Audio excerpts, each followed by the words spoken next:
Ako po si Miss Winnie at ito ang ating kwento. Oh, ano nangyari sa'yo? Babe, pagod na ako. Kanina pa tayo naglalakad dito eh. Konting tiis na lang. Malapit na tayo. Kasalukuyang naglalakbay paakyat ng bundok ang magkasintahang vlogger na sina April at Gary. Hindi naman na napigilan ni April na mapaupo dahil sa pangangalay ng kanyang mga paa. At bahagya pa rin siyang nainis nang makitang kinukunan pa rin siya ng video ng kasintahan. Pwede ba tumigil ka na muna? Nakita mo nang nahihirapan na ako maglakad dito tapos iba-vlog mo pa. Eto na, dinilit ko na. Sige, magpahinga ka na lang muna dyan. Mukhang maganda ang tanawin sa banda ron, no? Kukunan ko lang ha. Hoy, huwag kang lalayo masyado hindi natin kabisado tong lugar. Aniya rito, pero tila wala itong naririnig. Pinili na lamang niyang maupo muna sa tabi ng daan. Maglilimang taon na rin silang content creator at ang malimit na laman ng kanilang mga vlog ay mga biyahe nila sa iba't ibang lugar dito sa Pilipinas. Bukod sa pagkuha ng mga magagandang tanawin, ay sinisikap din nilang idokumento ang bawat nangyayari sa kanilang napupuntahan. Hapon na nang sa wakas ay marating nila ang Purok Uno ng isang liblib na lugar dito sa Kabisayaan. Hindi naman maitago sa mukha ng kanyang nobyo ang excitement nang matanaw nila ang pagiging payak ng lugar. Babe, mukhang marami tayong pwedeng i-content dito. Perfect to para sa docu. Hanap lang tayo ng isang subject. Hindi talaga tayo nagkamali ng location. Pero bago yun, pwede bang humanap ka muna ng matitirhan natin? Malapit nang maggabi Kaagad silang lumapit sa mga taga roon upang magtanong-tanong at laking pasasalamat naman nila dahil mukhang sanay na sa mga bumibisitang turista ang mga ito. Walang paupahang bahay dito, pero maaari kayong dumito muna sa amin. Ako at ang aking nag-iisang anak lang kasi ang narito. Kakasya tayo rito. Naku, maraming salamat po. Huwag po kayong mag-alala, magbabayad po kami para sa pagpapatuloy niyo sa amin. Siya nga po pala, ako po si April at siya naman po si Gary, ang boyfriend ko. Ako naman si Susana, pero tinatawag ako ng mga taga rito bilang Aling Susan. Gayon na rin ang itawag niyo sa akin. O siya, mukhang pagod na kayo.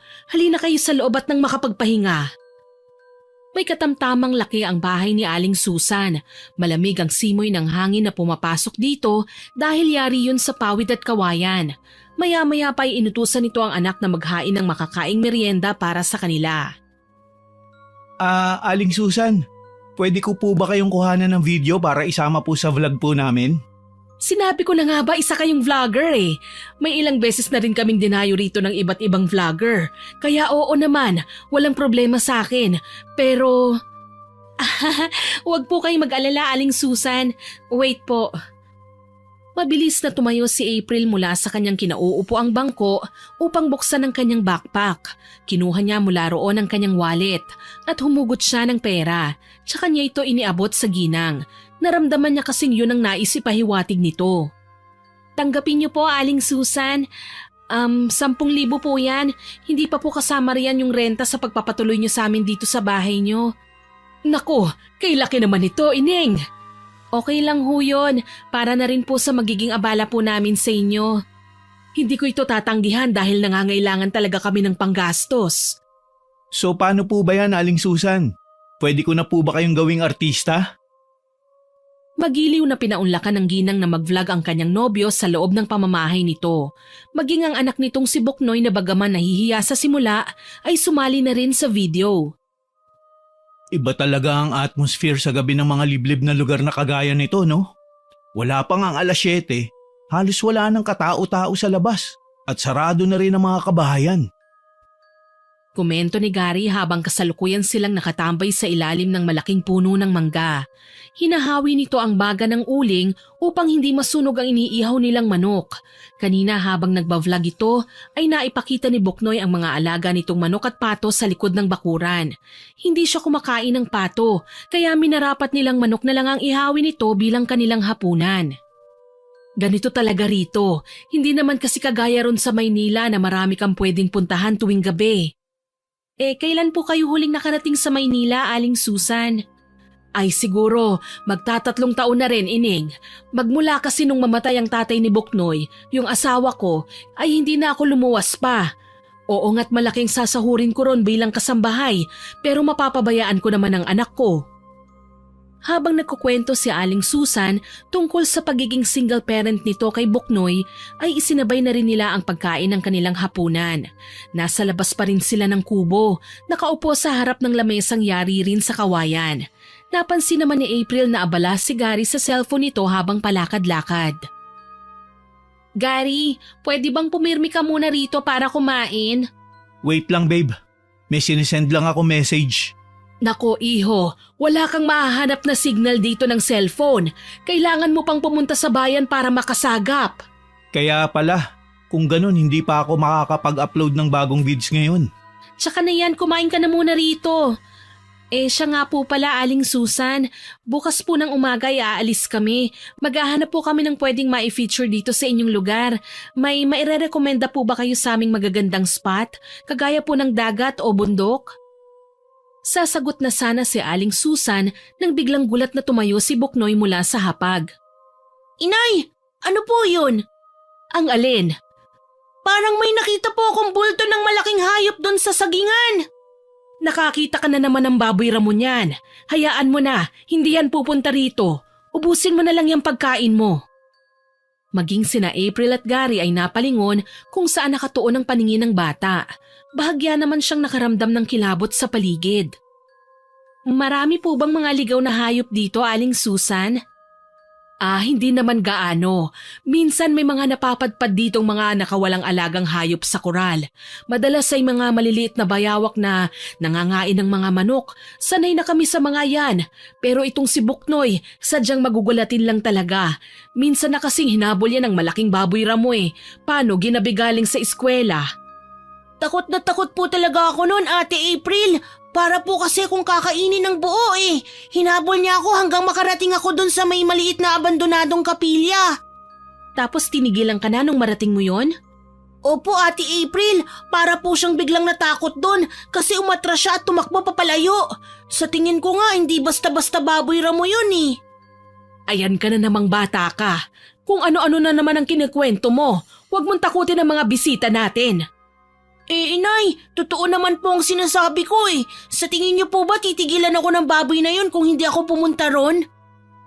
Tila naman naging interesado si Gary doon sa abandonadong kapilya na tinutukoy ni Buknoy. Kaya kinaumagahan ay nag-aya itong pumunta roon upang kumuha ng video. Ano po ang nangyari sa kapilyang ito? Bakit po inabandona? Nakita ni April na maayos pang bubong ng kapilya. Ngunit nagkabitak-bitak na ang mga dingding nito. Halos wala na itong lamang kagamitan sa loob maliban sa mga sirang upuan at sapot ng gagamba. Ay, sa totoo lang, may mga sumisimba pa naman dito dati. Isa na ako ron, pero kumonti na lang kami hanggang sa naging mangilan-ngilan na lang. Napagod na rin yung pare sa pagpanhik dito, kaya minabuti na niyang sa bayan na lamang magmisa at kami na lang ang pupunta roon. Ang lungkot naman pala ng kwento nitong kapilya. Para pala ako ito babe, pag iniwan mo ko. Napailing na lamang siya sa biglang banat ng kanyang nobyo. Sanay na siya sa kakornihan nito. Ipinagpatuloy nila ang pagkuha ng video sa abandonadong kapilya. Pinuntahan na rin nila ang pinakamalalaking dagat na sinabi ni Buknoy. Ano Ate April, Kuya Gary, hindi po ba maganda rito? Doon ako madalas nangingisda sa banda roon. Itinuro nito ang malayong parte ng dagat. Maya-maya ay dumating na si Aling Susan. Pansamantala itong nagpaalam kanina sa kanila dahil may sisingilin lang daw itong utang sa isang kakilala. Pasensya na kayo ha, napatagal ang usapan namin ni Mirna eh. Nakasingil din ako ng 5 buwan niyang utang. Abay napakakunat talaga ng babaeng yun pagdating sa bayaran. Siya nga pala, nag-iimbita siya para sa dibo ng dalaga niyang anak. Nasabi kong may mga kasama akong vlogger sa bahay. Nakuha yun tuwang-tuwa. Iniimbita rin kayong dumalo. Ano, pupunta ba kayo? Sa Makalawa na yun. Inay, pwede po ba akong sumama? Oo naman, tayong lahat inimbita. Sige po Aling Susan, sasama rin po kami. Naisip nila April na magandang pagkakataon na rin yon para makadagdag sa kanilang vlog. Tulad ng karaniwan na pagdiriwang ng isang debo, bagamat simple ay nagpadaos pa rin ito ng kotilyon. Hindi mapigilang mapangiti ni April habang nanonood at kinukunan ng video ang pagsayaw ng dalaga sa gitna. Uy babe, ayaw mo ba talagang kumain? In fairness, masasarap ang mga hinanda nila. Di ba kumain ako kanina ng pinritong kamote ni Buknoy pag uwi natin? Kaya hindi pa ako nagugutom. Mamaya na. Ikaw ang bahala, nagda-diet ka naman. O Buknoy, tara, kuha pa tayo ng barbecue. Aha! Ang takaw nyo ah! Ay, Aling Susan, alam niyo po ba kung nasa ng banyo? Kanina pa po kasi ako ihing-ihi eh. Diretsuhin mo lang yun. Sa likod ng bahay may maliit na kubo ron. Pinasadya nilang banyong yun para sa mga bisita. Salamat po. Iiwan ko po muna itong camera ko rito ha. Pakibantayan na lang po. Tumangulang ang ginang dahil abala ito sa pagnguya ng fried chicken. Mabuti na lamang at may mga ilaw ang paligid at loob ng palikuran. Kaya hindi siya gaanong kinabahan na tunguhin yon ng mag-isa. Patayo na siya nang muntikang mawala ang balanse. Bigla kasing dumaan ang itim na pusa sa labas ng pinto ng kubo. Nakaangkla lamang ang pawid na pinto kaya kita niyang anumang meron sa labas noon. Dali-dali na siyang lumabas doon upang bumalik sa kanyang pwesto. Oh, bakit parang binuhusan ka ng malamig na tubig dyan? Wala, galing lang ako ng banyo. Ginulat kasi ako ng itim na pusa eh. Takot ka pala sa itim na pusa? Hindi no, syempre nasa ibang lugar tayo. Malay ko ba kung ano yun? Naalala mo yung kwento ni Buknoy? Naku, hindi mo na dapat iniintindi yun. Hindi naman talaga siya takot sa pusa. Ang pakiramdam lang niya sa lugar kung nasaan sila ngayon ay hindi maganda.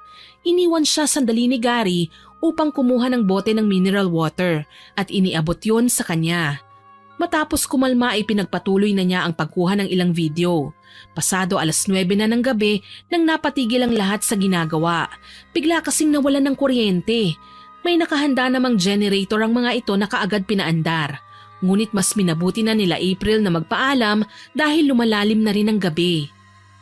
Ganito talaga rito, madalas ang brownout.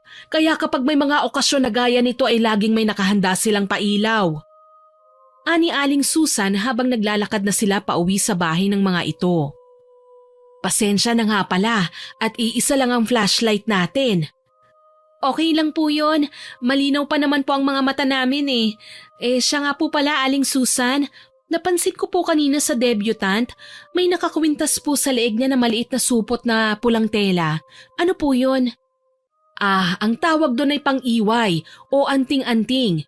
Dasal lang nakapaloob sa maliit na sedang yon.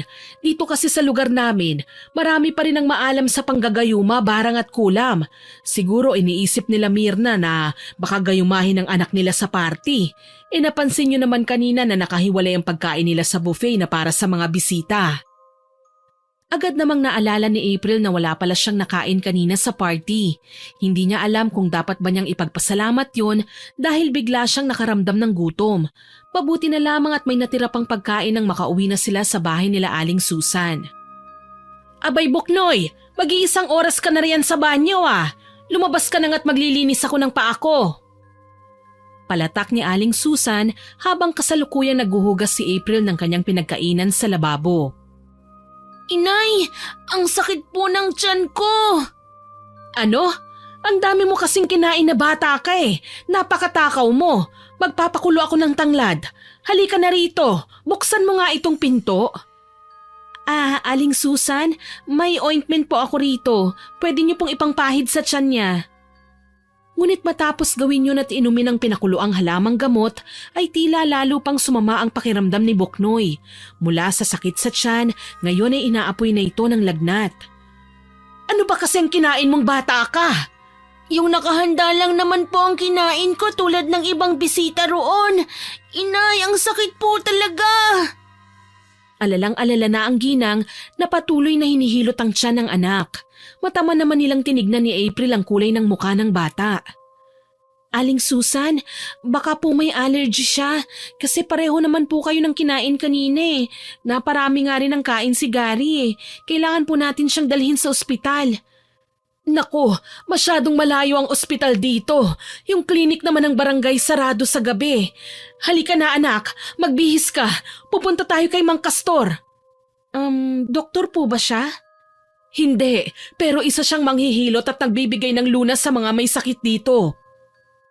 Nagpresinta na si Gary na buhatin ng nanghihinang si Boknoy upang dalhin sa sinasabi ng ginang. Masyado ng madilim ang daan at matarik pa ang lupa na mas lalo lang nakadagdag ng bagal ng kanilang paglalakad. Aling Susan, saan po ba nakatira yung sinasabi niyong Mang Castor? Nasa 3 purok ang bahay niya. Sundan lamang natin itong daan para hindi tayo maligaw. Kilalang manghihilot dito si Mang Castor. Pasensya na kayo at kailangan nating maglakad ng malayo-layo Masyado naman din kasing malayo ang ospital sa lugar na ito. Kaya sa tuwing may nagkakasakit sa mga taga rito ay sa matandang manggagamot lamang kami tumatakbo. Mahigit 1 oras din ang kanilang nilakad, marating lang ang 3 purok kung saan naninirahan ang sinasabi nitong manghihilot. Lakad pahinga ang kanilang ginawa. Baka sa kasintahan niyang si Gary ang panghahapo na dulot ng labis na pagod. Umupo ito kagad sa nakitang nakatumbang kahoy matapos mailapag dito si Boknoy. Habang si Aling Susan naman ay mabilis na pinuntahan ang nag-iisang kubo na naroon. Nilibot ni April ang paningin sa paligid. Bagamat madilim na, ay kapansin-pansin pa rin na wala ng iba pang bahay ang naroon bukod sa kubo ng manghihilot. Maya-maya ay bumaling sa kanya si Gary. Ano? Nakunan mo ba lahat? Hi guys, what's up? Narito na tayo ngayon sa bahay ni Mang Castor, ang manghihilot. O ayan, kaya pa ba? Ay, tignan niyo itong BF ko. Pagod na pagod, kawawa naman. Hindi mapigilan ni April na asarin ito. Bago sila umalis kanina, ay inutusan pa siya nitong kuhanan ng video ang pagbubuhat nito kay Boknoy. Kumukuha pa rin siya ng video habang tinatahak nila ang gitna ng madilim na kagubatan. Tama na. Nang aasar ka pa eh. Nga pala mamaya babe itutok mo rin yung camera doon sa Mang Castor na yun pagkabukas niya ng pinto. Lalong-lalo na pag ginamot niya na si Boknoy. Hoy Gary, hindi mo ako videographer dito Tsaka kailangan muna nating humingi ng permiso. Bakit pa? Babe, konti na lang ang budget natin. Pag nagpaalam pa tayo, hihingi pa yan ng bayad. Masyadong malayo ang bangko rito, hindi ako makakapag-withdraw. Isa pa, may babayaran pa tayong renta kay Aling Susan. Hindi na sumagot pa si April. Alam niyang wala na siyang magagawa sa oras na makapagdesisyon na ito.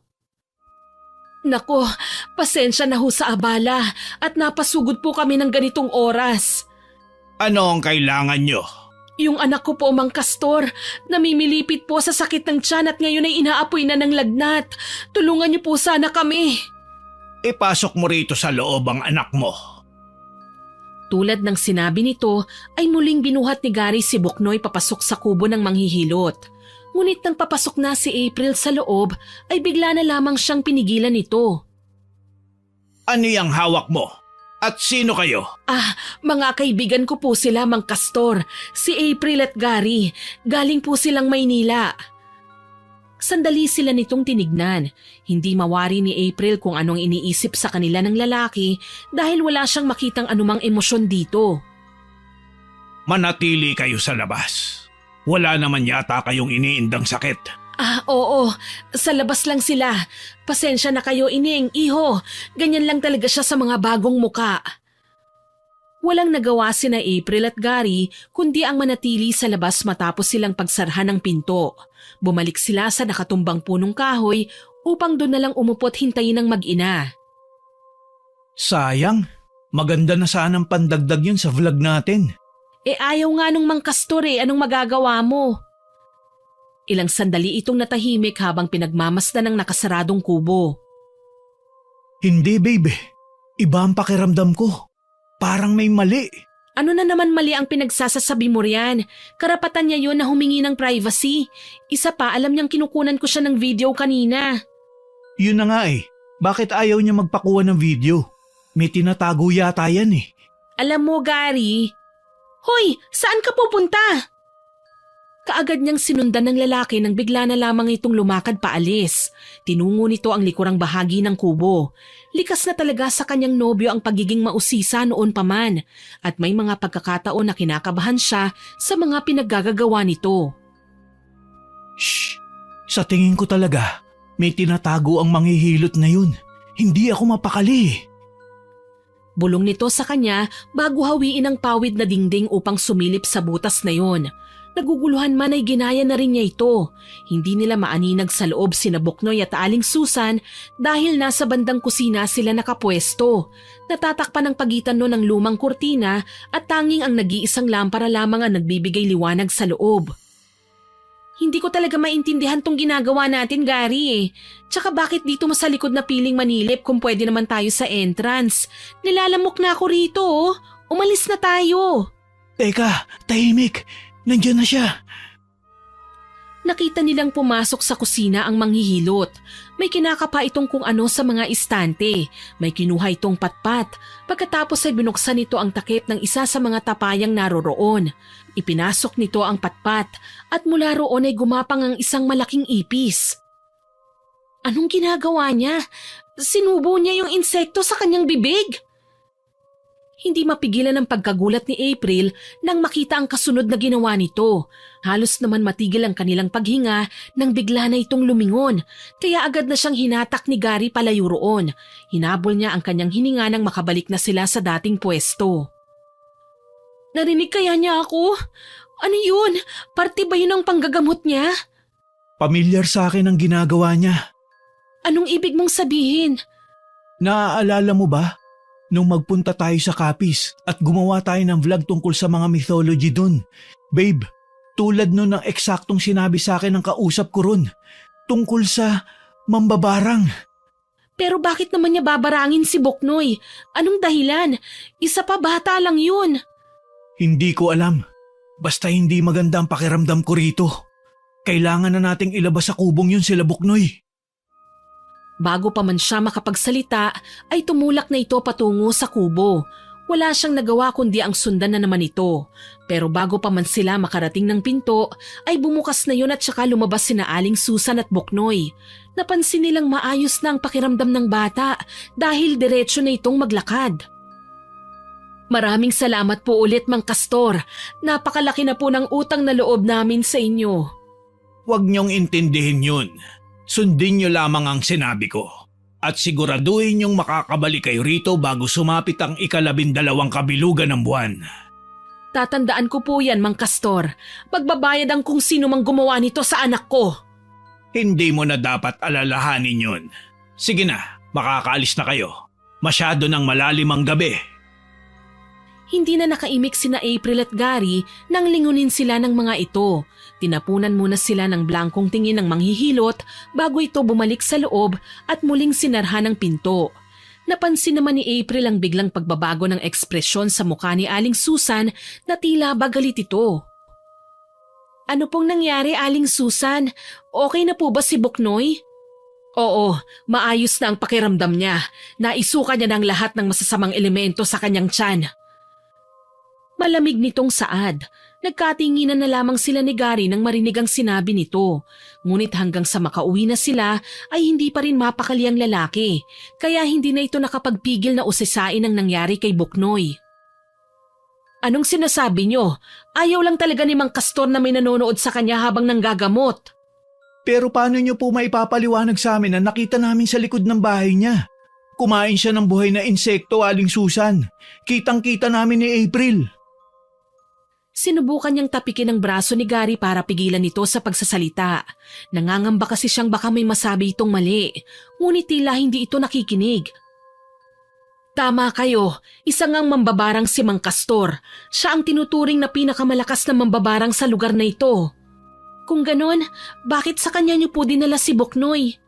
Dahil tanging may kapangyarihang itim lang din ang makakatalo sa masamang elementong itinarak sa loob ng anak ko. At kung sino man ang may maitim na budhi ang gumawa nito sa kanya, papatayin ko siya. May suspetsya po ba kayo sa gumawa nito kay Buknoy? Walang ibang gagawa ng ganito kawalangyang bagay kung hindi ang Mirna na yon. Sinasabi ko na nga ba eh, kung alam ko lang nagaganituhin niya ang anak ko, hindi ko na sana siya pinautang. Sa maikling araw pa lang nilang pananatili sa poder ni Aling Susan ay ngayon lamang nila ito nakitang magalit ng ganoon. Lumilipas ang mahabang gabi na hindi man lang dinadalaw ng antok sina April. Kapwa nila iniisip ni Gary ang buong pangyayari. Babe, ano sa tingin mo? Tama ba si Aling Mirna ang pinagbibintangan ni Aling Susan? Hindi ko alam. Ang labo talaga eh. Nandun naman tayo, di ba? Kumain nga kami ng handa. Hindi naman sumakit ang tiyan namin. Pero napakabilis para kay Aling Susan na pagbintangan kagad si Aling Mirna. Isa pa, bakit naman gagawin yun ni Aling Mirna sa nagpapautang sa kanya? Yun na nga eh. Walang motibo si Aling Mirna para gawin yun. Basta hindi talaga maganda ang kutob ko rito, April. Mabuti pa, matulog na muna tayo. Masyado akong napagod eh. Pinilit na lang nilang makatulog ng gabing yon.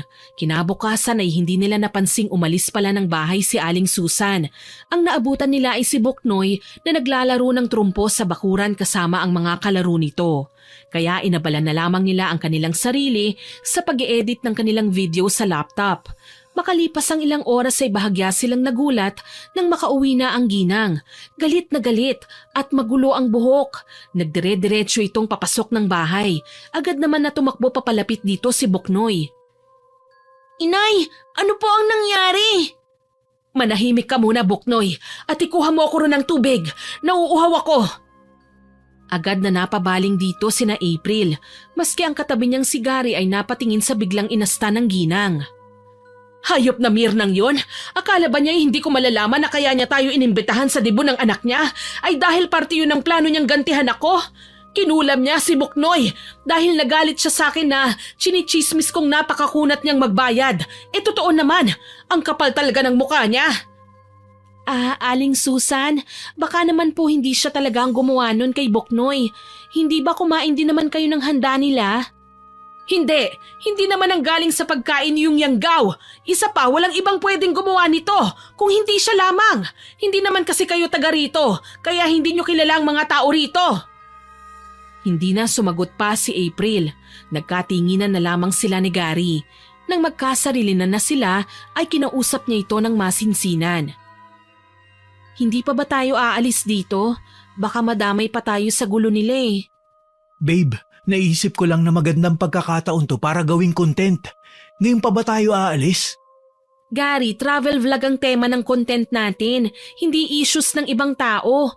Pwede pa tayong mademanda sa oras na ilabas natin yung gulo nila eh. Interesting ang kwento nila. Wala naman silang access sa social media para malaman na kinontent natin sila.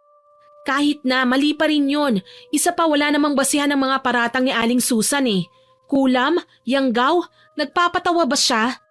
Hindi mo kasi naiintindihan eh. Ano ang hindi ko naiintindihan? Malinaw naman na isa lang tong away magkumare. Sandali itong natahimik bago tumingin sa labas ng bintana. Hindi mabasa ni April ang tumatakbo sa isip ngayon ng kanyang nobyo at kung bakit ganun na lamang ang pagkahumaling nito sa mga kwentong may kinalaman sa kulam. Babe, natatandaan mo pa ba nung nag-college pa lang tayo? Sinabi ko sa iyo ang dahilan ko kung bakit pinili ko ang kursong psychology. Kasi nga gusto kong maintindihan kung bakit nabaliw ang mama ko at kung bakit pinilit ng pamilya ni Papa na ikulong sa mental si Mama sa mahabang panahon. Nakagraduate na ako't lahat, malinaw pa rin sa akin na hindi baliw ang mama ko. Anong ibig mong sabihin hindi baliw si tita? Niyanggaw ang mama ko, April. Matino ang mama ko sa tuwing hindi kabilugan ng buwan. Nagwawala lang siya pag nagugutom siya at gustong kumain ng sariwang laman. Ang sabi sa akin dati ni Lolo bago siya mamatay, nahanapin ko raw ang lunas nang sa ganon ay mailabas ko na ron ang mama ko. Gusto ko rin malaman kung sino ang gumawa nun sa kanya. Hindi kagad maproseso ni April ang mga sinabi nito. Hindi siya makapaniwala. Isang beses lang niyang nakita ang ina nito at yun ay nung sumama siya rito na dumalaw sa mental facility. Kaya may parte sa kanya na gusto niya itong paniwalaan. Kung ganon, kaya tayo nandito ay dahil sa kanya. Sana sinabi mo na lang sa akin noon para mas naintindihan kita. Nag-aalangan kasi ko. Baka magbago ang tingin mo sa akin. Maintindihan ko naman kung iiwan mo ko. Total hindi mo naman to laban. Kaya ako rin to sinasabi sa iyo ngayon para bigyan ka ng pagkakataong umalis. Ayoko na rin madamay ka pa kung sakali mang makaengkwentro ko ng totoong aswang. Pinagmasdan niyang maigi ang mukha ng kanyang nobyo at saka siya umiling. Huwag kang mag-alala, sasamahan kita kahit saan tayo makarating. Mataman niyang saad bago ito yakapin. Ngayon ay lubos na niyang nauunawaan kung bakit sila naririto at kung bakit sa tagal na nilang content creator ay madalas nitong pinipilit na sa mga liblib na lugar sila gumawa ng kanilang travel vlog. Maya-maya ay bigla na lamang sumulpot ang humahangos na si Boknoy. Ate! Kuya! Si Inay! Bakit? Anong nangyari kay Aling Susan? Nasa kulungan po siya! Pinakulong po siya ni Aling Mirna! Bakit niya raw ginawa yun? Sumugod po kasi siya kay Aling Mirna eh. Nagsabunutan po sila sa labas ng bahay nito. Tulungan niyo po siya, ate. Ayoko pong makulong ang nanay ko. Napabaling ng tingin si April kay Gary. Nakaagad namang tumango. Pagkatapos ay pinuntahan na nila si Aling Susan sa presinto. Mukhang hindi pa rin humuhupa ang galit nito hanggang mailabas na nila ito sa estasyon ng pulisya. Aling Susan, bakit niyo naman po ulit ginawa yun? Wala naman po kayong ebidensya na si Aling Mirna nga ang nangyanggaw kamo kay Boknoy. Isa pa, okay naman na si Boknoy. Basta, malakas ang kutob kong siya ang nangyanggaw kay Boknoy. Salamat nga pala at pinyansahan niyo ko. Hayaan niyo, hindi ko na kayo pagbabayarin ng renta sa bahay. Hindi na lamang umimik pa si April hanggang nasa loob na sila ng sasakyan. Maya-maya ay napansin naman niya na tila nanginginig ang kamay ng ginang. Aling Susan, okay lang ho ba kayo? Nilalamig ako. Patayin niyo nga yung aircon nitong sasakyan niyo. Oo. Nang makarating sila sa bahay ay hindi pa rin maalis ang pansin niya kay Aling Susan na ngayon ay nakahiga na at nagtatalukbong ng kumot. Babe, dapat siguro dinala muna natin sa pinakamalapit na ospital si Aling Susan. Oo nga eh. Mukhang masama na ang lagay niya. Itanong mo nga kung gusto niya magpunta sa doktor. Aling Susan, mataas po ang lagnat niyo eh. Ibababa ka po namin sa bundok para dalhin sa ospital. Huwag niyo akong intindihin. Sabihin mo kay Boknoy na ipaglaga niya ako ng saluyot. Alam niya na yon. Kaagad niyang sinunod ang sinabi nito na siya na mismo ang gumawa. Nagpatulong lang siya kay Boknoy kung saan matatagpuan ang halaman na sinasabi nito. Ngunit matapos nga itong makainom ay tila lalo lamang lumala ang pakiramdam nito. Maging ang kulay ng mukha nito ay lalong namutla. Kuya, ate, pwede po ba natin siyang dalhin kay Mang Castor? Ha? Ano? Medyo malaki kasi ang nanay mo. Hindi ko siya kayang buhatin. Boknoy, paano kaya kung si Mang Castor na lang ang papuntahin natin dito? Mukha pa naman siyang malakas. Sunduin na lang kaya natin. Babe, samahan mo ko. Hindi. Ako na, dito ka na lang. Bantayan mo na lang si Aling Susan. Tara, Boknoy. Sige po. Lumipas na ang mahigit isang oras ay hindi pa rin bumabalik sina Gary at Boknoy. Hindi na mapalagay si April habang inaabangan niya ang mga ito sa may bintana. Boknoy, Aling Susan, anong petsa na ngayon at oras? 13 po ng Hunyo, mag-aalas 6 na po ng hapon. Bakit po? Kailangan naming bumalik ni Boknoy kay Mang Castor bago sumilip ang kabilugan ng buwan. Kasalukuyan na po silang papunta roon. Susunduin nila si Mang Castor para dito na lang po kayo gamutin. Ano? Hindi niyo pwedeng gawin yon. Hindi siya lumalabas sa kanyang bakuran. Ikagagalit niya ang pagpunta ron ng nobyo mo. Pero kasama naman po niya si Boknoy. Umiling-iling si Aling Susan na tila yun na ang pinakamaling desisyon na kanilang nagawa. Lumipas pa ang mahigit isang oras na hindi pa rin nakakabalik ang dalawa. Madilim na sa labas. Labis ang kanyang pag-aalala na baka kung ano na ang nangyari sa mga ito. Ngunit ang mas lalong nagpausbong ng kaba niya ay ang mas lumalalang kalagayan ni Aling Susan. Tulungan mo ko! Ang sakit! Aling Susan, ano pang nangyayari sa inyo? Gayon na lamang ang kanyang pagkatulala nang bigla itong sumuka ng napakaraming itim na likido. Ilang segundo lang ang lumipas na ang kulay ng mga mata nito'y unti-unting napalitan na ng pula at nanlilisik na itong nakatingin sa kanya. Wala sa loob na napakapit na lamang siya sa gilid ng bintana. April! April! Nasaan ka? Gary! Humahangos na pumasok si Gary ng bahay at maging ito'y nagulat sa nakitang itsura ni Aling Susan. Grabe! Tara! Umalis na tayo rito! Teka, nasan si Buknoy? Saka na ako magpapaliwanag. Bilisan na natin!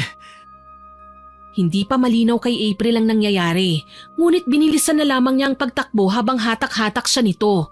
Maya-maya ay may naramdaman siyang kung ano sa kanilang likuran. Gary, parang may nakasunod sa atin. Huwag kang hihiwalay sa akin! Dahil dito ay bigla siyang hinatak ni Gary sa ibang direksyon. Tinatahak na nila ngayon ang daan patungo sa abandonadong kapilya. Nang marating nila yon, ay laking gulat nila nang maabutan nila si Buknoy. Ate April! Buknoy! Kaagad niyang niyakap ang bata matapos nila tong abutan sa loob ng kapilya. Sabi ko na nga ba't dito ka pupunta nung magkahiwalay tayo sa gubat? Pasensya na Kuya Gary, hindi na ako lumingon habang tumatakbo ako eh. Hindi ko napansin na tumuloy ka na po pala sa bahay. Sige, hayaan mo na yon. Mabuti na lang naalala ko ang kwento mo nung hinabol ka ng hayop at dito ka nagtago. Dito na lang muna tayo hanggang sa mag-umaga. Bala ko na sanang dumiretso sa mga pulis, pero mukhang hindi nila tayo titigilan. Nila? Sinong nila? Nalaman namin ni Buknoy na si Mang Castor nga ang nangyanggaw sa kanya tulad ng hinala ko. Pero hindi yun ang problema. Tinanggal nga niya ang yanggaw na nasa katawan ng bata, pero lihim naman niyang ipinasa yung kay Aling Susan. Nung pumunta kami ron, tahimik muna akong sumilip sa kubo nito. Doon ko nakita ang ilan niyang mga gamit na inoorasyonan ni Mang Castor. Ginagawa niya itong kauri, uri ng aswang. Ano? Pero bakit? May galit ba siya kay Aling Susan? Naalala ko po habang ginagamot ako ni Mang Castor, nakita kong hinalikan po niya si Inay. Tatay ko lang po ang gumagawa nun kay Inay eh. Nagulat si April sa kanyang narinig. Maya-maya pa ay biglang umihip ang malakas na hangin, kasabay ang kaluskos ng mga dahon sa kagubatan. Nandiyan na sila. Hindi naman niya siguro sasaktan ng anak niya, hindi ba? Inay! Napalingon silang lahat nang nakitang nasa labas na ng kapilya si Aling Susan. Nag-iba na ng anyo nito. Kumulubot ang balat, humaba ang mga kuko at lumitaw ang pangil sa bibig. At sa nanlilisik nitong mga mata, natuon ang paningin nito kay Buknoy. Sinusubukan nitong humakbang papalapit sa kapilya. Ngunit umatras lang din ito na tila natatakot. Nasa likod nito si Mang Castor na nananatili sa anyo bilang tao. Lumabas ka na riyan, Buknoy. Sumama ka na sa iyong inay. Sumama ka na sa amin. Bakit niyo po ginawa yan kay Inay? Akala ko mabait kayo. Pinagkatiwalaan po namin kayo. Hindi mo naiintindihan, bata. Mahal ko ang iyong ina. Kontento naman dapat ako dati, nandito lang siya. At nandito ako na tagalunas ng mga sakit nyo. Pero dahil sa iyong itay, dahil sa kakulangan niya bilang padre de pamilya, ay napilitang lumayo ang iyong ina para magtrabaho. Kaya nga laking pasasalamat ko na namatay ang iyong itay. Matagal ko na siyang gustong kulamin. Pero buti na lang dahil ang pagiging lasinggero niya ang pumatay sa kanya. Hindi siya nararapat kay Susan. Sa akin na ngayon ang iyong ina.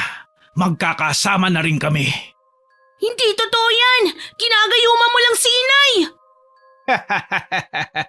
Mahal talaga ako ng iyong ina. Gumamit lamang ako ng ilang mga bagay na magpapalabas sa tunay niyang nararamdaman. Ngayon, kung hindi ka sasama sa amin, mas mabuti pang pati ikaw ay mawala na rin kasama ng mga kaibigan mo. Dahil kailangan nilang mamatay at isasama nila sa kabilang buhay ang sikreto ko.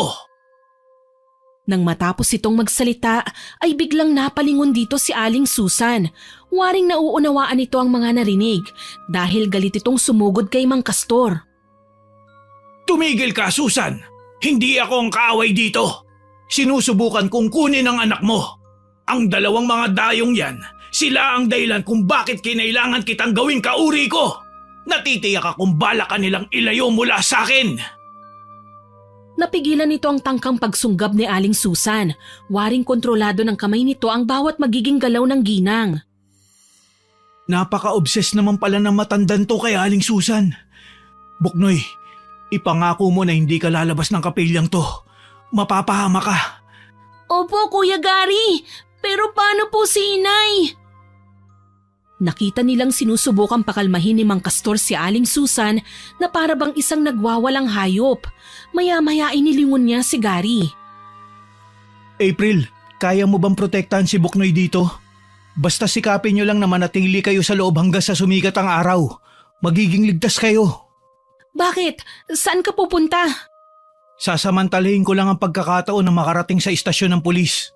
Hindi pwedeng makatakas sa batas si Mang Castor. Ngunit sa kasamaang palad ay hindi yun nagawa ng binata. Nang akmang palabas na ito ng kapilya ay mabilis itong sinalubong ni Mang Castor. Nasaksihan nila ang pambihirang lakas nito. Hinatak nito paangat si Gary gamit lamang ang isang kamay. Ano? Hindi pa rin ba kayo lalabas dyan sa lungga nyo?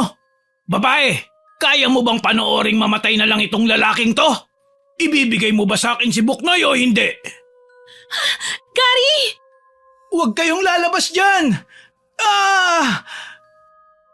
Hindi na malaman ni April ang kanyang gagawin. Ayaw niyang mawala si Gary, ngunit ayaw naman din niyang isuko ang bata. Natutuliro na siya sa kaiisip habang hinahawakan sa balikat si Buknoy. Wala na itong tigil sa kaiiyak. Bigla naman itong hinawakan ng kanyang kamay. Ate, sasama na lang po ako kina Inay at Mang Castor. Ayoko pong mapahamak kayo ni Kuya Gary nang dahil sa akin. Hindi, Buknoy, kapag sumama ka sa kanila pati ikaw ay magiging aswang din. Hinawakan nila ng mahigpit ang kamay nito, ngunit pinilit na nitong kumawala. Umiiling na lamang siya nang tumingin rito habang palabas na ito ng kapilya. Sasama na po ako sa inyo, basta pakawalan niyo lang po si Kuya Gary. Magaling, Buknoy. Ngayon ay ako na ang magiging tatay mo. Tahimik tayong maninirahan dito kasama ang iyong ina. Hindi ka lalabas dyan, anak. Castor, hayaan mong mabuhay ang anak ko. Tatanggapin ko na ang pagiging aswang. Lubayan mo lang sila. Ilang sandaling natahimik ang lalaki bago nito ihagi si Gary sa may sagingan. Mabuti na lang ay malambot ang lupa at nagawa pa rin itong bumangon upang pilitin na makalakad patungo sa loob ng kapilya. Pagkapasok nito ay kaagad niya itong niyakap ng mahigpit. Okay ka lang ba? Nabalian ka ba? Ayos lang ako, babe. Yung bata. Mabilis niyang napigilan si Buknoy sa tangkang paglabas sa kapilya. Nasa hamba na ito ng tarangkahan nang mahatak pa niya ito pabalik sa loob. Bitiwan mo ako, Ate April! Kailangan kong puntahan ng nanay ko! Hindi siya pwedeng sumama kay Mang Castor! Pero mapapahamak ka, Buknoy, pag ginawa mo yan. Ayaw ng nanay mo na maging aswang ka rin kagaya niya. Hindi aswang ang nanay ko! Hindi! Bitiwan niyo ako! Tama ka, Buknoy. Hindi aswang ang nanay mo. At gagawa tayo ng paraan, mabawi lang siya. Pero hindi magagawa yun kapag sumama ka sa kanila. Pero Kuya Gary, ano na po ang gagawin natin? Nag-angat na ng tingin kay April si Gary na puno rin ng mga tanong. Tuluyan na ngang sumama sa manghihilot si Aling Susan. Sinubukan na lamang niyang pakalmahin si Buknoy na walang tigil pa rin sa kaiiyak. Saan na tayo pupunta ngayon, Gary? Sa police station. Hindi pwedeng wala tayong gawin ngayon. Ngunit nang marating muli nila ang istasyon ng mga pulis ay hindi nito inaasahan na hindi man lang sila pinakinggan ng mga ito. Ano yun? Pambihira. Kahit nagsalita na yung bata, hindi pa rin nila pinakinggan. Anong klaseng alagad ng batas ba mga yun? Pinapalabas pa nila na nagprank lang tayo. Imposibleng hindi nila kilala si Mang Castor. Dismayado sila na gano'n na lamang kung baliwalain ng mga ito ang kanilang sumbong. At ang masama pa ay balak pa silang patawan ng persona non grata dahil yon sa di umanong paninirang puri raw nila sa lugar. Pero Gary, sa totoo lang ay inaasahan ko nang sasabihin nila yon. Aswang at mambabarang, mahirap paniwalaan ng ganong reklamo. Pero sana man lang inalam muna nila ang buong nangyari. Oo nga, mga vlogger tayo. Pero walang nasa tamang katinoan namang titrip ng mga pulis sa ganitong oras. Ate April, mababawi pa po ba kaya natin si Inay? Makakasama ko pa po ba siya?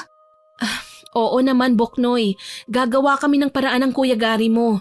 Pero sa ngayon, kailangan muna nating siguraduhin na ligtas ka.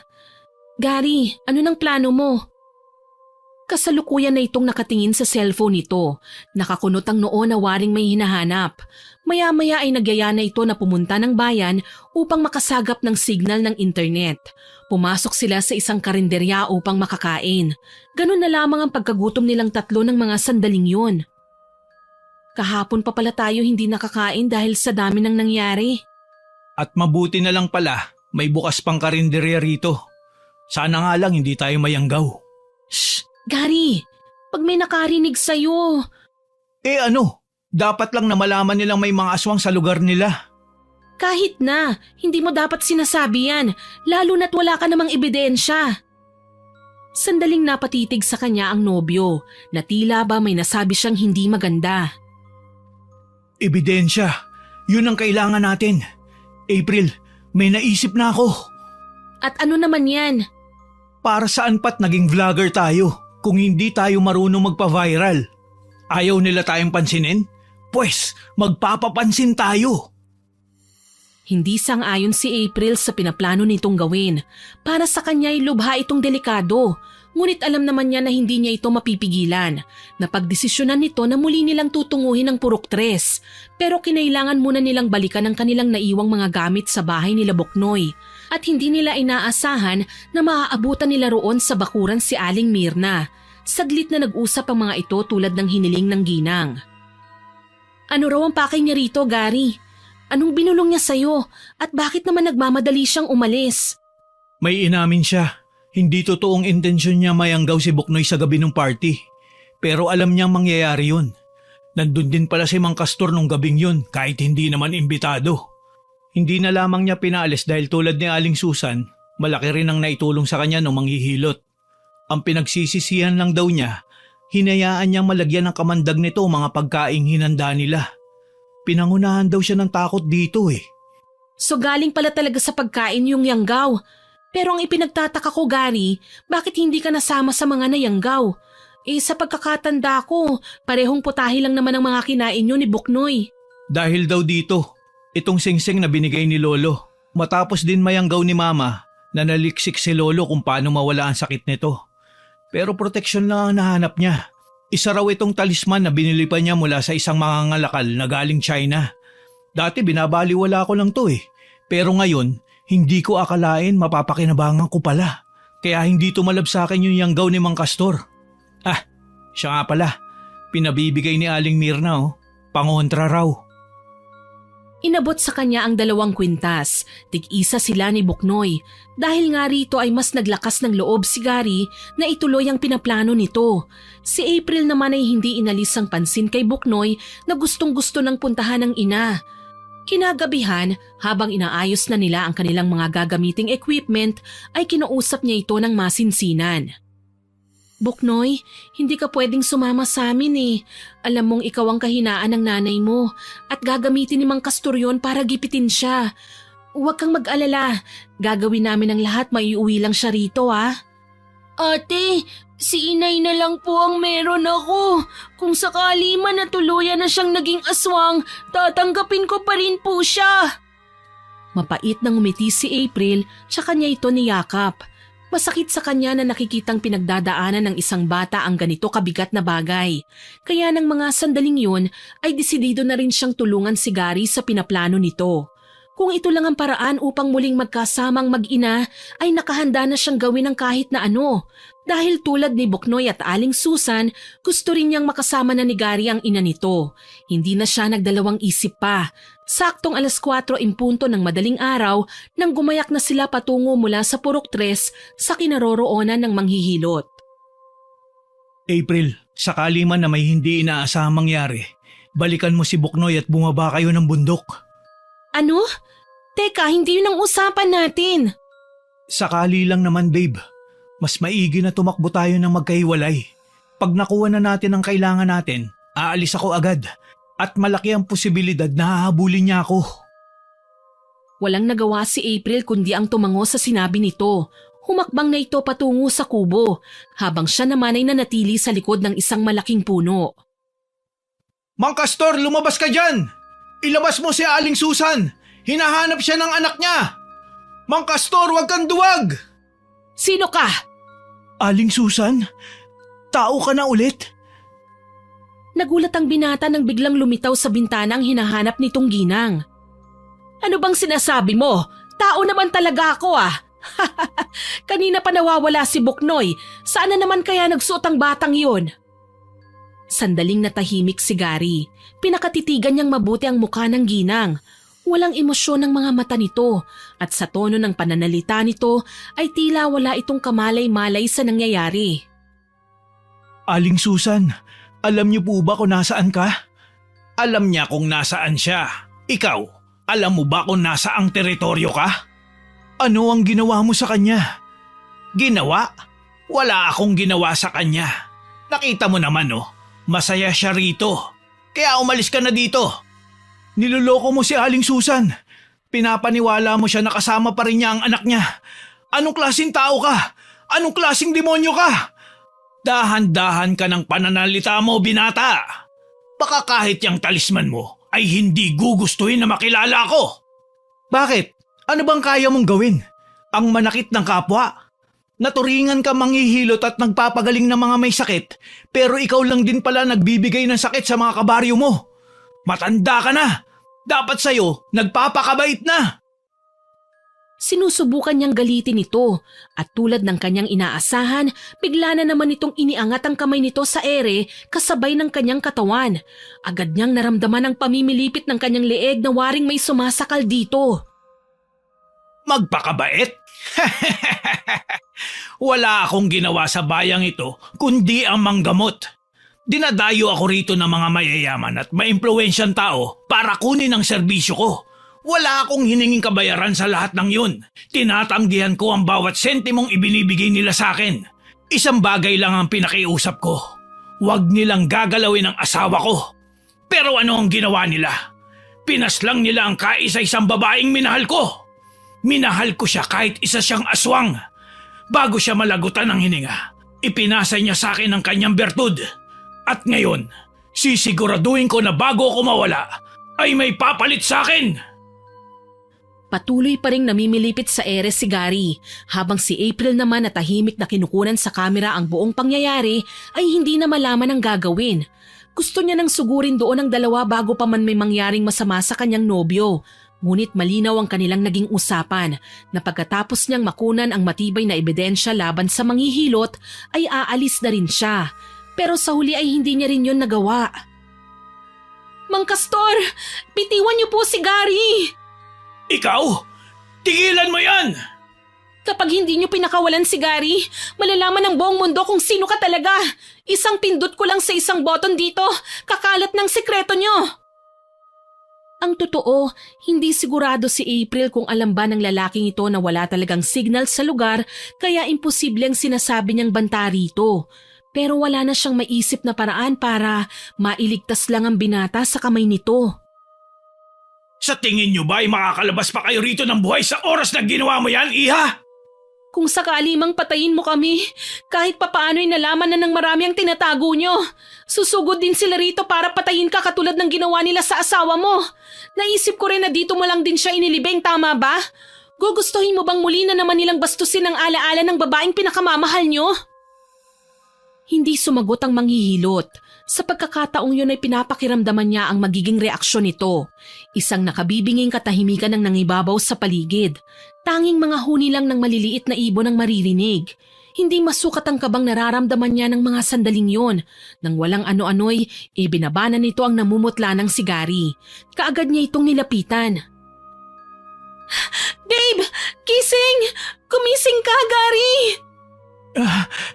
Babe! Aalis na tayo! Halika na! Walang aalis! Ibigay mo sa akin yan, hawak mo! Saglit na natigilan si April. Alam niyang wala siyang kalaban-laban dito dahil sa kapangyarihan nito. Pero kailangan pa rin niyang makapag-isip kagad ng paraan para mailigtas ang kanilang mga sarili. Muli niyang tinignan si Gary na hindi pa rin makatayo. Babe, tumakas ka na. Huwag mong ibigay ang camera. Ayoko! Dapat hindi na ako pumayag sa plano mong to eh! Mukhang wala na talagang pagpipilian si April kundi ang ibigay sa manghihilot ang hawak na kamera. Ngunit nang mag-angat siya ng tingin dito ay may bigla siyang napagtanto. Pinakakalma muna niya ang kanyang sarili bago ito hinarap. Alam ko pong hindi kayo masamang tao. Kahit pinatay nila ang asawa niyo, hindi kayo gumanti. Matagal niyo na dapat kaming pinatay pero hindi niyo ginawa. Mahal kayo ng mga taga rito. Malaki ang utang na loob nila sa inyo. Dahil hanggang ngayon ay pinagpapatuloy niyo pa rin ang panggagamot. At sa isang banda, alam kong naiintindihan niyo rin kung bakit nila napatay ang asawa niyo. Mang Castor, hindi naman kami nandito para gambalain kayo eh. Pero maawa naman po kayo kina Aling Susan at Buknoy. Alam niyo po kung gaano kahirap magmahal ng isang aswang. Huwag niyo naman po sanang iparanas yun sa bata. Tumahimik ka! Akmang iaangat muli ng lalaki ang kamay nito nang biglang magsalita si Aling Susan na kalalabas lang ng kubo. Jaime, aalis ka na naman para uminom ano? Sunduin mo na sa eskwelahan si Buknoy bago ka magpakalasing.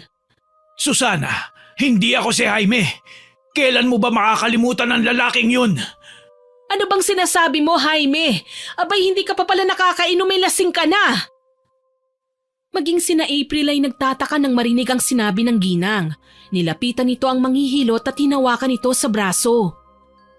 Hindi naman kita pinagbabawalang uminom ng alak eh, dahil alam kong pangtanggal mo yan ng pagod. Pero hanggat maaari ay wag mong gagamitin ang motorsiklo. Ayokong nagmamaneho ka ng lasing ah.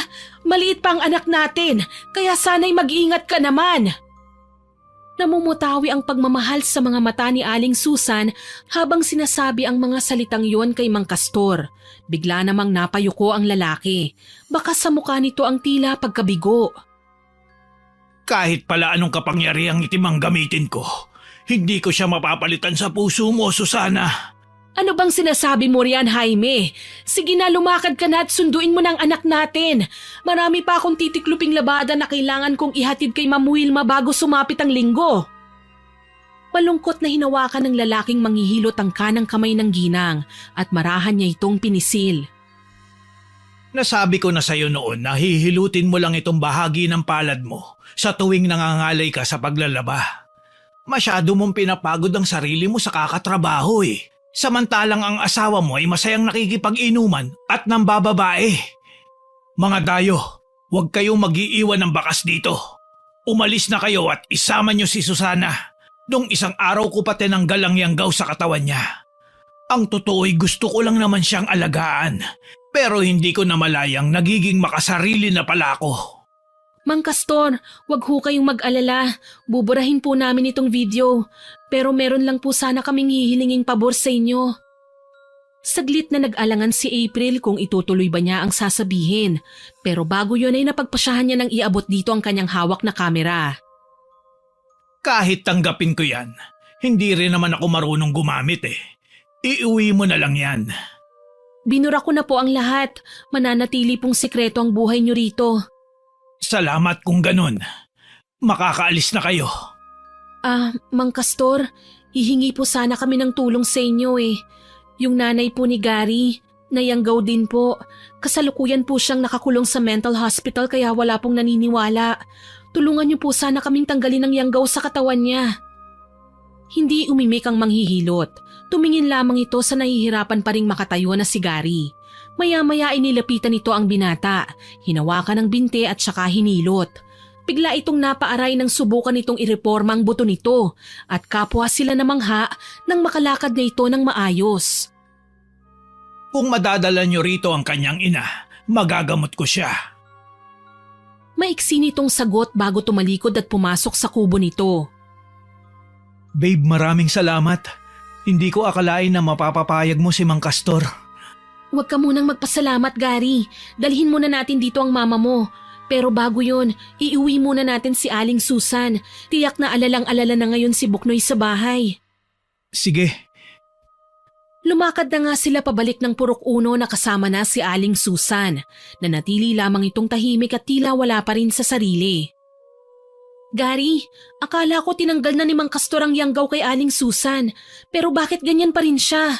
Nakita mo naman na hindi nagsisinungaling si Mang Castor. Ayoko munang i-diagnose siya sa ngayon. Hindi pa naman ako lisensyadong psychologist eh. Mabuti pa, isama na rin muna natin siya sa Maynila para mapatingin din. Hapon na nang makarating sila sa bahay ng ginang.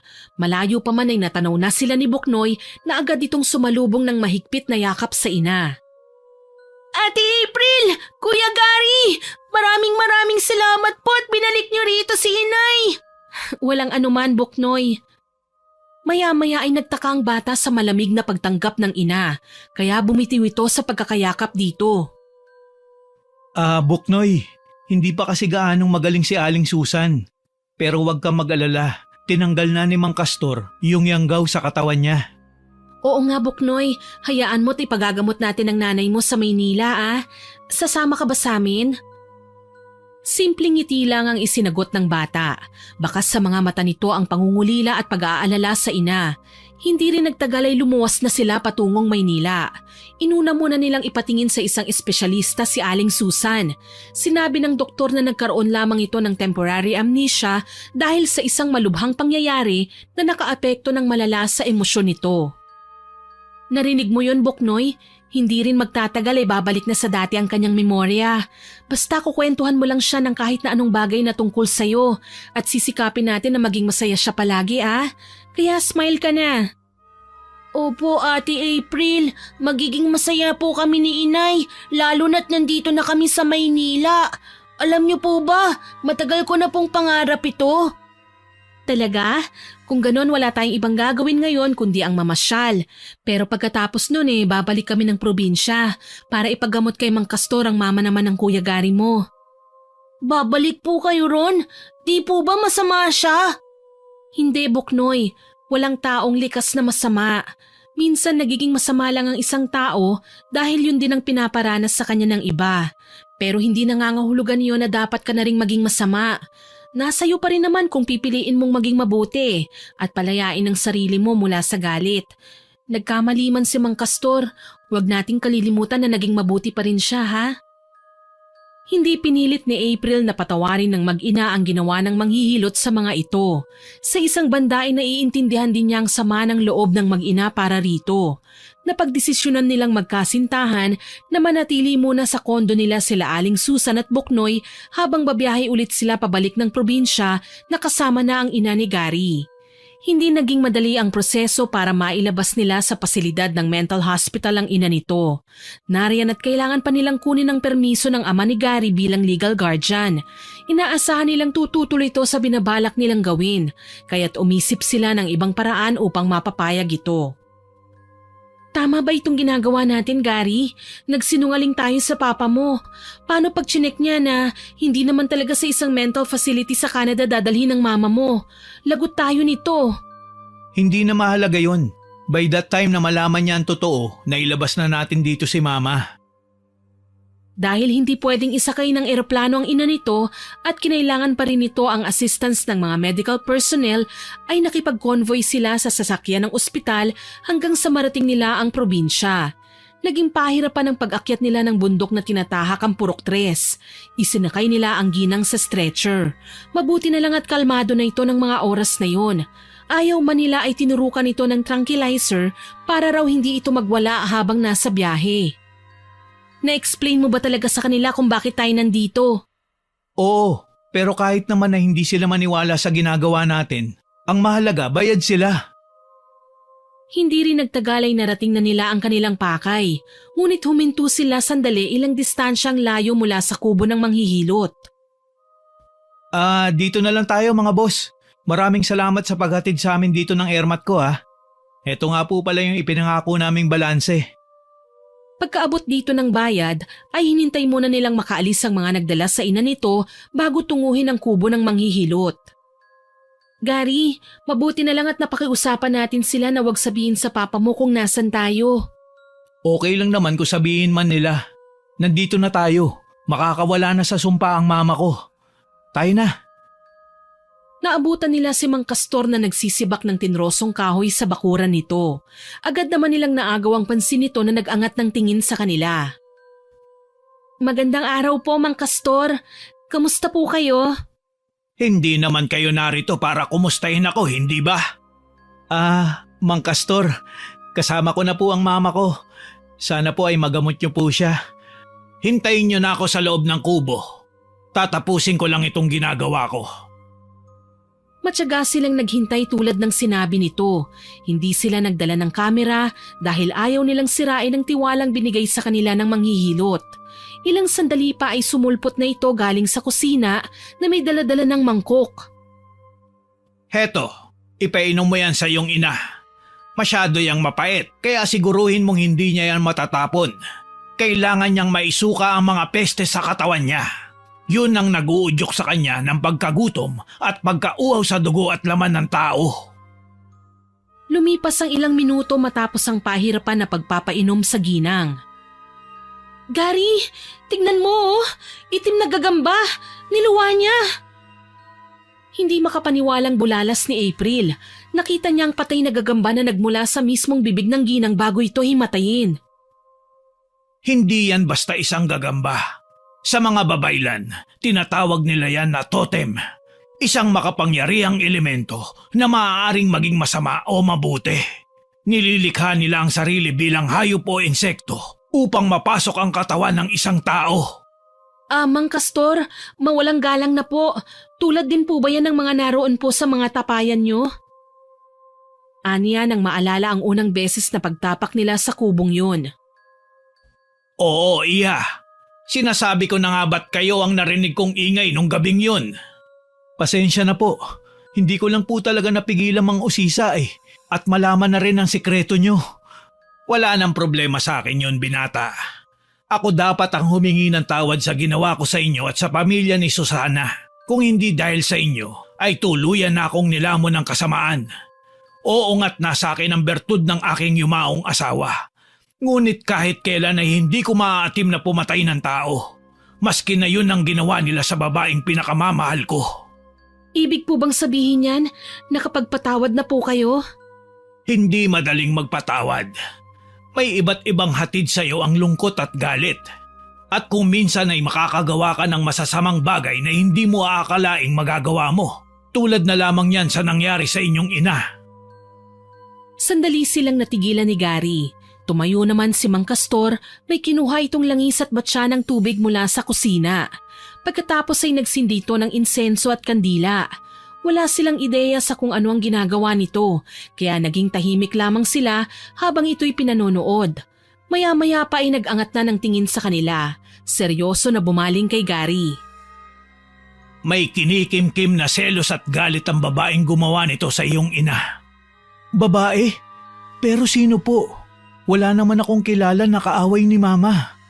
Hindi ko na matutukoy kung sino siya. Magmasid ka sa iyong paligid. Maaari mong simulang hanapin sa loob ng inyong pamilya. Ibang tao ang nagtanggal sa yanggaw na itinarak niya sa katawan ng nanay mo.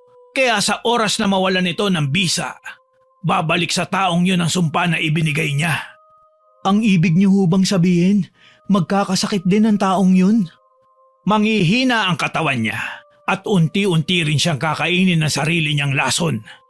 May limitasyon din ang kapangyarihang itim. Ano man ang itinarak mo sa iba, ay ibabalik din sa iyo kung hindi ka magbabago.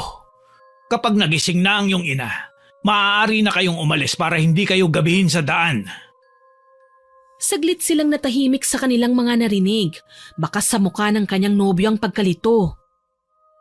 Maraming salamat ho, Mang Castor. Tanggapin niyo po sana ito. Alam ninyong hindi ako tumatanggap ng pera. Isa pa hindi ko magagamit yan dito sa kagubatan. Pasensya na po, pero kung ayaw niyo po ng pera, bumili po kami ng mga pagkain at gamit para sa inyo. Sana tanggapin niyo po ito. Tumango na lamang ang matanda at umalis na sa kanilang harapan. Ipinatong niya ang mga dalang supot sa maliit na mesa nito. Nang magising na nga ang ina ni Gary, ay kaagad itong yumakap sa binata. Kapansin-pansing bumalik na ang normal na kulay ng balat nito na dati ay namumutla. Tanging hikbi at walang humpay na luha ang namutawi sa mag-ina. Sa wakas nakabalik na ito sa dati. Agad siyang ipinakilala ng binata rito bilang kasintahan at mainit din naman siya nitong niyakap. Nang masiguro nilang kaya na nitong makapaglakad, ay gumayak na sila paalis sa tahanan ng manghihilot. Muling sinulyapan ni April ang kubo ng matanda bago sila tuluyang makalabas sa bakuran nito. Hindi ko makakalimutan si Mang Castor. Oo, ako rin. Napakalaki ng utang na loob natin sa kanya. Pero kanina ko pa iniisip yung tungkol sa sinabi niya eh. Sino nga kaya ang gumawa nito kay Mama? Bakit ganun na lang kalaki ang galit niya? Maging ang ginang ay walang ideya sa kung sino ang nakagalitan nito, kaya naging palaisipan yun sa kanila hanggang sa makabalik na sila sa Maynila. Dumiretso sila sa bahay ng mga magulang ni Gary at laking gulat ng ama nito nang makita ang kanyang asawa. Alam ni April na masama ang loob ng binata sa ama, pero sinikap niyang ipaintindi na ngayon ay mas kailangan ng ina nito na maging buo ang kanilang pamilya. Puno naman ng pagsisisi ang ama nito na hindi ito naniwala sa anak at hinayaan na magdusa ang asawa sa loob ng mental hospital. Mukhang malaki ang natutunan mo kay Mang Castor, babe. Pinatawad mo na ang papa mo. Inaamin ko, naghinanakit talaga ako sa kanya. Pero sa isang banda, gusto ko maging masaya si Mama. At nakita ko naman na wala siyang sama ng loob kay Papa. Sobrang saya nila pareho kanina eh. So, sino ba naman ako para hadlangan ang kasiyahang nararamdaman nila? Nax, so paano? Babalik muna ako sa kondo natin ha? Bibisitahin ko sila Aling Susan. Maiwan ka na lang muna rito at samahan mo ang mama at papa mo. Pansamantalang pinatira muna nila ng ilang araw ang mag-ina sa condo unit nila habang hinahanapan ng mga ito ng bagong tirahan. Napag-usapan nilang magkasintahan na bilhin ng maliit na bahay at lupa na malapit sa kanila. Malaki na rin naman ang kinikita nila sa kanilang pagbablog, kaya may naipon na rin sila para rito. Naku, hindi nyo naman kailangan gawin ito sa amin. Sanay naman kami mamuhay sa probinsya. Aling Susan, alam ko pong natatakot na kayong bumalik doon. Dito po ay makakapag-aaral ng maayos si Buknoy nang hindi siya hinahabol ng mga ligaw na hayop. Isa pa'y sabi nyo, gusto nyo rin ni Buknoy na maging vlogger? Kaya kailangan na nasa iisang lugar lang po tayo para madali nating magagawa ang collab natin, hindi ba? Balak na rin po kasi namin ni Gary na magbago ng content eh. Nakakapagod na rin po pala mag-travel lagi. Eh kung ganon, magiging vlogger na rin kami? Ay nakakatuwa naman. Ang dami nyo nang naitulong sa aming mag-ina. Hindi ko pa rin gaanong maalala ang lahat ng nangyari habang may sakit ako. Eh kung hindi dahil sa inyo, tiyak kong habang buhay na akong napasa ilalim ng panggagayuma ni Castor. Huwag niyo na pong isipin yon, Aling Susan. Tsaka nakita naman po namin na pinagsisisihan na ni Mang Castor ang nagawa niya. Ah, siya nga pala. Kumusta na ang nanay ni Gary? Nalaman niyo na ba kung sino ang masamang tao na nagyanggaw sa kanya? Eh hindi pa nga po eh. Sa ngayon hindi na namin yun gaanong iniintindi. Binabawi po ni Gary ang mga sandaling nawalay po si tita sa kanila. Ang buong akala nga ni April ay hindi na nila malalaman kung sino ang pinanggalingan ng yanggaw. Ngunit nagulat na lamang sila nang mabalitaan ng bigla ang pagpanaw ng matagal na kasambahay nila Gary. Hindi pa rin talaga ako makapaniwala. Of all people, si Aling Miding pa? Tinuring ko siyang pangalawang ina dahil magkaibigan sila ni Mama April. Kaya pala nung mga sandaling dumating na tayo sa bahay, hindi siya nagpakita. Bigla-biglang nag-resign at umuwi ng probinsya. Sa tingin mo, anong dahilan niya? Tinanong ko si Mama. Sabay daw silang nagsilbi nun bilang kasambahay sa pamilya nila Papa. Alam niyang may gusto ito kay Papa, pero hindi naman niya akalain na siya magugustuhan at sila magmamahalan. Ang buong akala ni Mama tanggap na yun ni Aling Meding. Pero... Sandaling natigilan sa pagsasalita ang binata. Naikuyom nito ang mga palad at namutawi sa mga mata ang sakit. Anong problema, Gary? Inamin din ni Papa na nagka-affair sila ni Aling Miding hanggang sa nagkaanak sila. Matagal nila yung tinago sa probinsya. Pero namatay din daw ito dahil sa isang aksidente 7 years ago. Sa kaparehong taon na nayanggaw si Mama. Parang binagsakan ako ng mabigat na bagay nang malaman ko ang lahat ng yun. Galit na galit ako kay Papa. Sobrang taas ng respeto ko sa kanya tapos ganun. Bakit nila dinamay si Mama sa kababuyan nila? Ngayon nakikipaghiwalay na si Mama sa kanya. Hindi mahanap ni April ang mga angkop na salita na nararapat sabihin para rito dahil maging siya nanlumo rin sa kanyang mga narinig. Wala siyang magawa kundi ang yakapin na lamang ito hanggang sa maramdaman na niya ang pagpatak ng mga luha nito sa kanyang balikat. Kilala niyang malakas ang loob ng binata sa kahit na anong bagay na gusto nitong gawin. Ngunit tulad ng sino man ay kahinaan din nito ang pamilya. Kalaunan ay natanggap din nito ang paghihiwalay ng mga magulang. Labis naman ang pagsisikap ng ama nito na maging maayos pa rin ang kanilang mga relasyon. Naku iha, mabutit napadalaw ka rito. Miss na namin kayo eh. Si Buknoy palaging tinatanong kung kailan kayo ulit makikita. Sayang at nandun siya ngayon sa school. Ako rin po, Aling Susan. Pasensya na nga po pala na ngayon lang ako nakadalaw.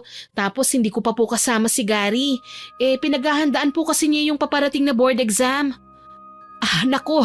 Oo nga ano. Pagkatapos ba niyan ay magiging ganap na siyang doktor? Kung papasa po siya, opo. Naku, sigurado yan. Ay, siya nga pala.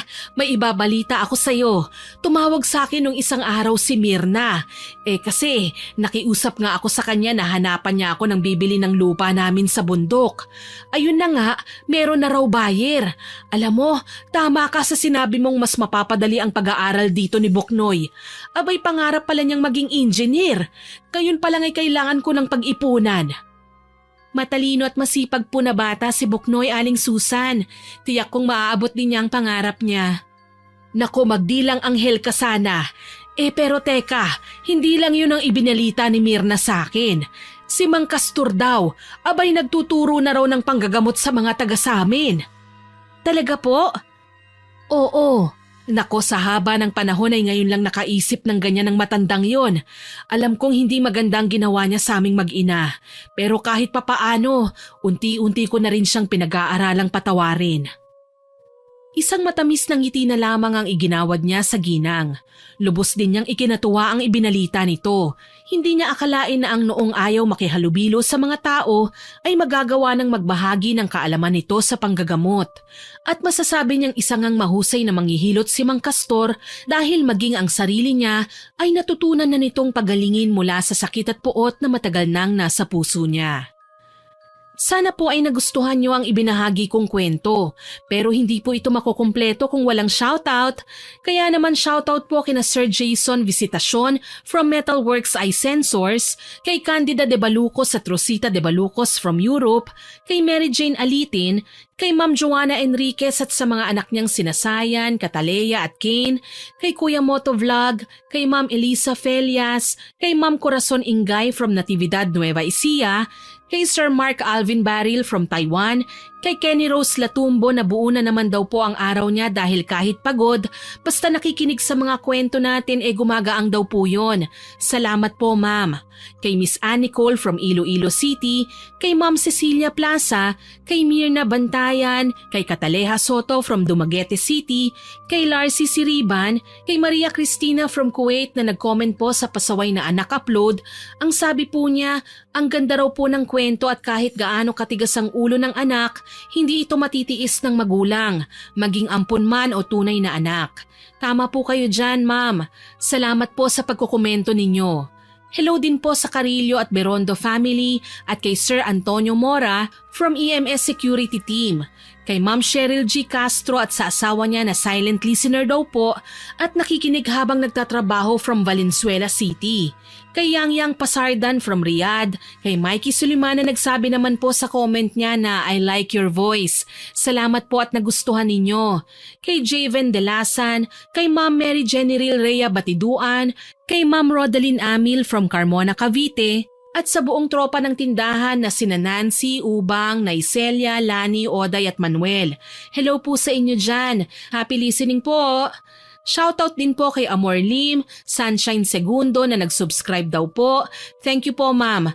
Kay Limay 34, sa mga kaibigan po natin sa Tropang South na sina Myla, Meng, P, Odette, Kelly at Marge. Sa mga regular listeners po natin na sina Ma'am Belen Malbas, Ma'am Beth Mercado, kay Ma'am Alma Flores, kay Sir Francisco Neng at sa asawa niyang si Ma'am Jeremy Saranillo Francisco from Medina, Saudi Arabia, sa Galedo family, kay Ma'am Rowena Ausa, Inang Ausa at kay Rosmel Ausa. Hello po sa inyo dyan sa San Narciso, Quezon. Kay I Love Traveled, kay Ma'am Celestina Sigua, Ma'am Lisa Takada, kay Ma'am Girlie Satur at sa lahat ng staff ng Sealing Department ng Cosmo Malvar, Batangas at kay Sir Jaime Constantino. Maraming salamat po sa nakinig at nakibahagi sa upload na ito. Mahalaga din po ang mga komento at mga papuri nyo na natatanggap namin. Kaya naman po buong puso po akong nagpapasalamat. Lulubusin ko na rin po ang paghingi ng suporta nyo. Kaya wag nyo po sanang kalilimutan na mag-subscribe, like, share and comment sa mga susunod ko pang upload. Road to 50k subscribers na po tayo at hindi ko po ito mararating kung wala ang tulong at pagsuporta ninyo. Hanggang sa muli, ako po si Miss Winnie na lubos na gumagalang at nagpapasalamat sa inyong pakikinig.